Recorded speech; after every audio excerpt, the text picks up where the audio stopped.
थोड़ा चूड़ी फूट जाई रंग छूट जाए तमन्ना रूठ जाए तोहरा राजा जी के दिलावा टूट जाई राजा जी के दिलावा टूट जाई तोहरा पिया जी के दिलावा टूट जाई राजा जी के दिलावा टूट जाई हमारा कमोनी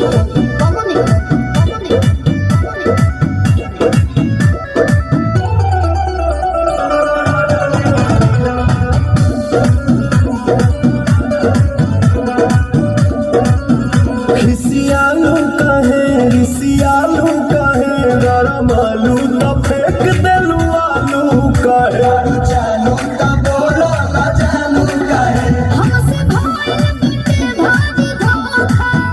यही आलू के मिस दे चोखा जाई है देबू नहीं खाए का बोलो हम कमाए चिता टूट जाए दिल टूट खाए दिल टूट खाए तोहरा राजा जी के दिलावा टूट जाए राजा जी के दिलावा टूट जाए तोहरा बोलमू के दिलावा टूट जाए राजा जी के दिलावा टूट जाए आ रहे दो देर हो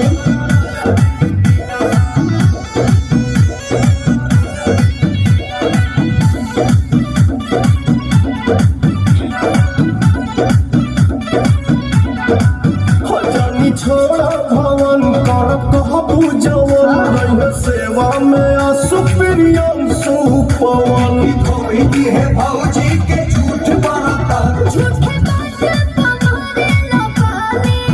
कमराती के तोरे के मालिस बुझता नहीं मन जनयाब धनी तोहरे पर सब धन लूट जाए लूट खाए प्यारा छूट जाए तोहरा राजा जी के दिलावा टूट जाए